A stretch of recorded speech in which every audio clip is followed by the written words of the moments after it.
Good morning, and welcome to the Business Hour. I'm Ron Camacho, your host. This morning, following up on our tree theme of last week with Trees Atlanta and Marsha Bansley, I'm very pleased to add to that repertoire of tree talk our guest, Spence Rosenfeld of ArborGuard. Welcome to the program, Spence. Thanks, Ron. Glad to be here. So let's talk about how ArborGuard as a business began. And you can take us back as far as you would like. But a business which focuses on tree health, I guess is one way to generally characterize it, had what kind of roots? No pun intended. Well, okay, because, I guess looking back, there's a couple things that resulted in the outcome, me doing what I'm doing. I think one of them was I always had this kind of entrepreneurial spirit, very independent, I'm sure I caused my mother a lot of trouble. But also I kind of grew up out in the country in Pennsylvania and played all day. I'd go out on a Saturday, run around the woods, that kind of thing. And then, I always did have that little spark of being in business. I'd shovel snow, I cut grass. My dad had his own business. I think my love of trees really came together when I was a teenager, and I built a tree house in my backyard. I think I was about 13, 14. And it was a big turning point for me. Something happened in that tree house. What kind of tree was it? It was a black cherry tree, a very, very big black cherry tree. And, my dad helped me get the floor in, and then we put the sides on, and you could sleep about 6 kids up there. Wow. This was a pretty elaborate tree house. It was pretty elaborate. But part of, I think, the experience was just being close to that tree because, you'd have to climb up it. We didn't have a ladder. You'd actually hug the tree and put your foot in a branch crotch and pull yourself up. And then we went through a trap door to get up into the tree house. And then you're up there. And, there was a feeling about we're out playing and it was hot. You go in the tree house, you're cool. So it was just positive experiences. We had a tire swing. So you would go up the tree house. The way you'd get down is by the tire swing, which was always exciting. And, it just became a really positive experience. What a nice feature. How old were you? Yeah, I think we actually started 13, 14, something like that. So you were probably good tree climbers already. And how long did you get to spend time, I guess, maybe into high school all through high school, yeah. What a great retreat. Most kids, both boys and girls, little girls oftentimes have playhouses, and boys dream of tree houses or cabin-like retreats in their backyards or someplace nearby. And few are lucky enough to have a tree house, much less in your own backyard. But I could imagine that this absolutely has to be identified as sort of the early stages of you having a relationship with trees. Now, walk us through when is it later on that you thought this could be an actual business? And you talked about being a young entrepreneur, right. And off the air, you had mentioned that some of the kids would come over and say, "Hey, let's go play in the snow," and you kind of looked over and said, "Hey, look at all the driveways. How many driveways are there that we could clear off for, I guess, a few bucks?" Right. And so you were enterprising in that way. But what happened to you in college when you were at Duke to give you a sense that I want to formalize my focus academically?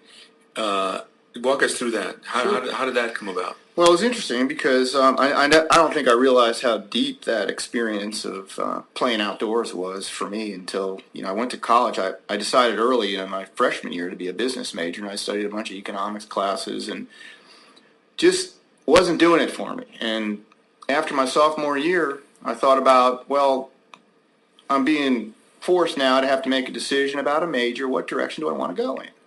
And I got my hands on Duke University catalog, and there was a section in there about their forestry school. And it just kind of stopped me in my tracks, and I started flipping the pages, and the more I read about forestry, the more I felt like that's what I wanted to do. And So this was actually while you were in high school? I was a sophomore in college. So the seeds were really planted for that major when you were in high school? That's what I'm thinking. And then when I got to college and I was making a decision, I chose forestry, and I specifically went to Duke to study forestry and got a master's degree. And then when I was there, I decided to specialize in urban forestry. And it's a program that they really didn't have. So, this was back in the mid-'70s, and we were pioneering the idea of urban forestry back then. So it was an exciting time. Then when I graduated, I think my business acumen started to resurface, and I climbed trees and did tree work on weekends to help pay for myself, pay the bills. And it kind of came together after I graduated from Duke I think I should start a tree business. How much after graduating did this happen? Well, that's kind of an interesting story because I graduated from Duke in '77, so the economy was going through some pretty tough times. There weren't a lot of jobs around, but I did get an internship with the city of Durham, North Carolina.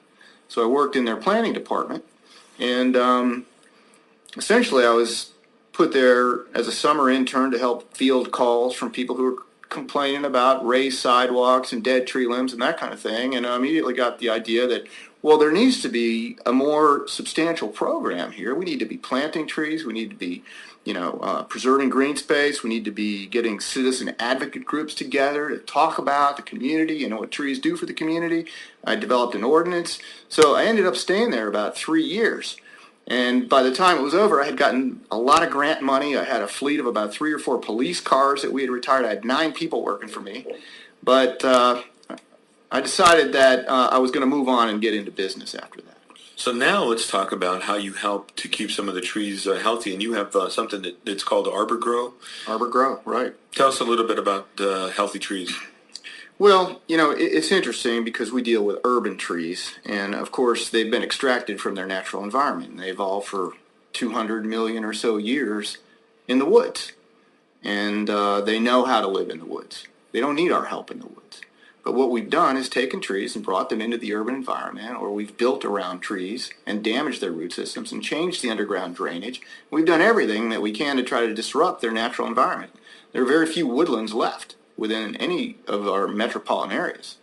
So what we do is try to give them a little bit of an advantage. And Arbor Grow is one tool in that mission. We call it soil therapy, really. We used to fertilize trees. Nitrogen, phosphorus, potassium, you see those numbers, 10, 10, 10, salt index, all of that. And it's proven, I think over time and experience, that it's not the best way to help the natural environment. Right, we didn't know any better, actually. To cut the agrochemical and the horticultural chemical folks a little bit of slack. They thought that they were creating chemicals that were, helping trees grow, but we realized in time that we're contaminating the ground and the water table, and so now you've come up with some better ways. Right, and I'll tell you a little interesting story that I heard is that the origins of nitrogen fertilizer was post-World War II, stockpiles of ammunition, a couple of barrels get knocked over, and somebody looks out in their garden and says, wow, my plants are growing a whole lot faster. That's good. And, hence nitrogen fertilizer. And, of course, bombs are made out of it. It's a controlled substance.